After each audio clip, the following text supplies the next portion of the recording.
Let go of me. You're hurting me. That's the first thing I remember Emma screaming. Right there in the parking lot, the sound sharp enough to freeze your blood. Except nobody cared except me, least of all Karen, our HOA president, who was too busy yanking my 7-year-old out of the car by the arm and calling her a defective brat. You know that feeling when you realize a grown adult is so far gone on their own power trip that they don't even see the kid in front of them, just the problem they want to erase? Yeah, that happened. The kicker? Karen had no clue she was laying hands on the daughter of a sitting U.S. senator. Me. That didn't matter to her, not then. We just come back from D.C., me still in my Senate pin, my brain fried from hours of committee meetings, just wanted to get my daughter inside before her routine was thrown off any further. But I'd parked in a space Karen swore was for important residents only. And in her world, Emma's meltdown was noise pollution, not a cry for help. Your autistic brat is making too much noise, she yelled, dragging my kid across hot pavement. I'm teaching her some manners. And I swear, I could hear Emma's heart pounding in her chest, her hands flapping, tears streaming down her cheeks, because the world was spinning way too fast for her to keep up.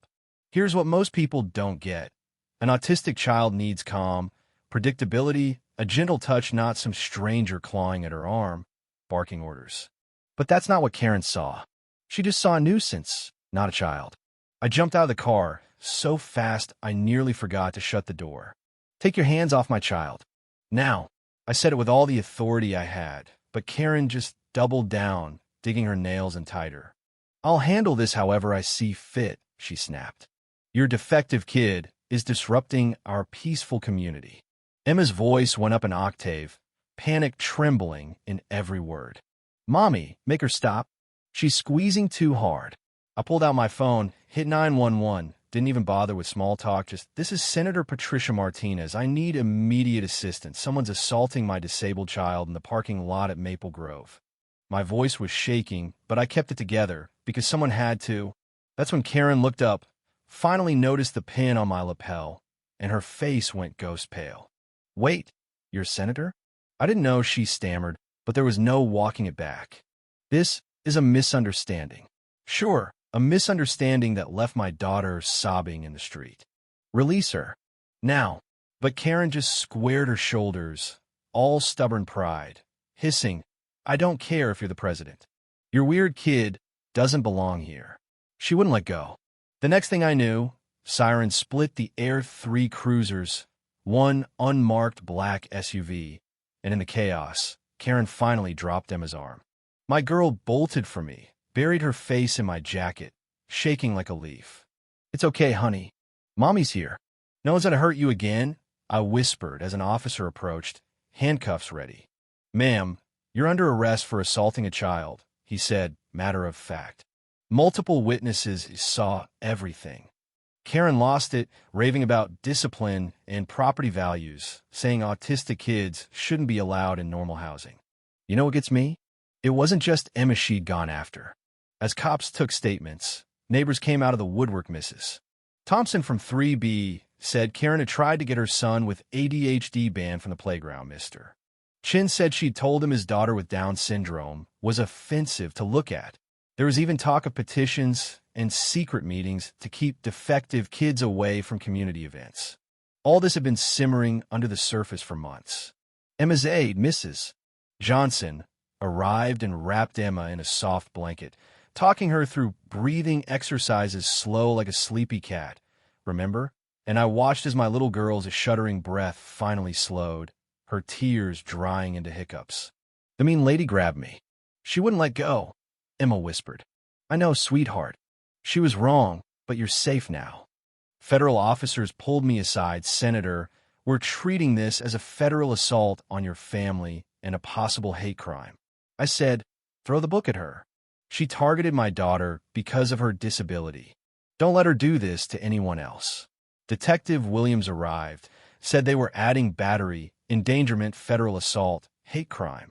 She's looking at 1,520 years, he told me.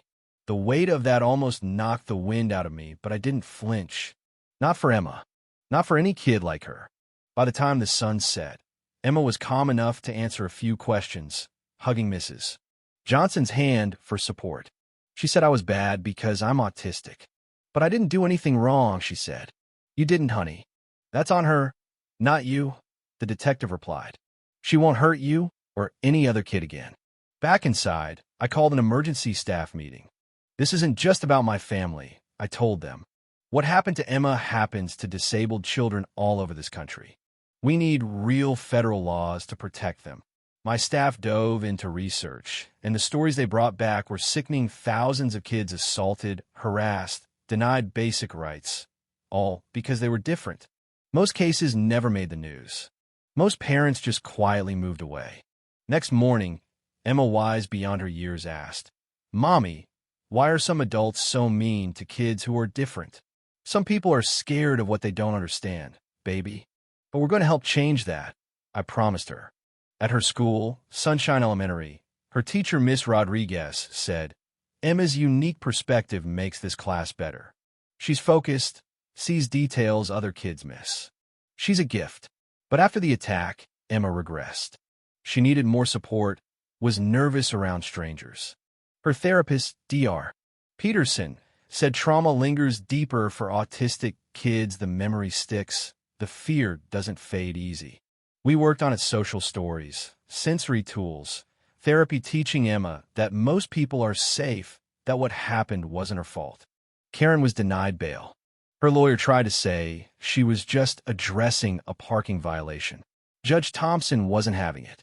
Your client dragged a 7-year-old autistic child from a car while screaming slurs. Intent doesn't excuse harm, he said.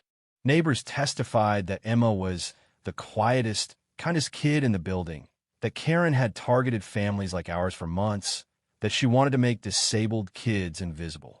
When word got out Senator's autistic daughter attacked by HOA president, the media went wild. I gave a press conference, struggling to balance my role as mother and official, telling reporters, Emma was attacked because she's autistic. That's not okay anywhere. What I didn't tell them was how helpless I felt, watching my kid curl up at night, clutching her stuffed animal, whispering, "Why did the bad lady hate me?" But then here's the twist. FBI agents found Karen's computer full of detailed files on every disabled child in our complex. Emails to other HOA leaders, calling us defective, plotting to make life so hard we'd move away. Family-friendly was just code for keep out the different. She'd been stalking Emma, waiting for her moment. In court, the jury saw security footage Karen beelining for our car, hearing Emma's happy squeals, and deciding that was reason enough to pounce. Expert witnesses explained the trauma, how autistic kids can spiral for years from something like this. Emma testified by video, voice shaking but steady. "The mean lady hurt my arm and said bad things because I'm autistic. I don't understand why adults want to hurt kids for being different." There wasn't a dry eye in the room. Karen's defense fell flat. Stress, bad tenants, blah blah. Every neighbor said the same thing. Emma was quiet, respectful, just a little different. The jury took 4 hours. Guilty. All counts. 18 years in federal prison, $500,000 in fines, restitution for Emma's therapy, and a permanent restraining order. Emma squeezed my hand when she heard the verdict. Does this mean she can't hurt other autistic kids? That's right, baby. She can't hurt anyone anymore. 6 months later, I introduced the MS Protection Act. Higher penalties for hate crimes, new funds for disability awareness, mandatory reporting, real teeth for families like ours. The bill passed unanimously. At the White House signing, the president told Emma, "You're a hero. Because of you, millions of kids will be safer." Emma whispered, "Does that mean something good came out of something bad?" "Yes, sweetheart. Sometimes that's how the world gets better." 1 year out, Emma's back to her routines, thriving at school, leading a dinosaur club, making friends who think her encyclopedic brain is the coolest thing ever. Even kids who used to stare now ask her about fossils, beg to play at her house. Our complex has a sensory garden now, a plaque with Emma's name, a quiet zone where families can breathe easy. And Karen? She served every day of her sentence, took disability sensitivity classes, wrote apology letters most families never answered.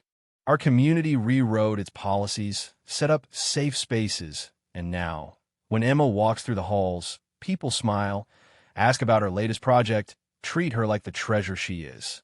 Emma's story spread across the country. HOAs updated their rules, schools started training, families reached out saying, "You helped us stay." Emma even gives talks, tells other kids, "My brain just wired differently."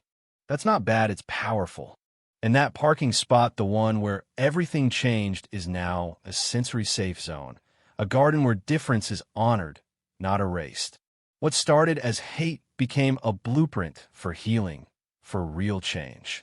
Karen lost 18 years, but Emma gained a world that finally saw her. So here's my question to you. When you see someone who's different, do you choose to protect or to punish? Are you part of the problem or the solution? Comment below, because what you say might help another kid, another family, another Emma. Justice is something we build together, one story, one law, one act of courage at a time.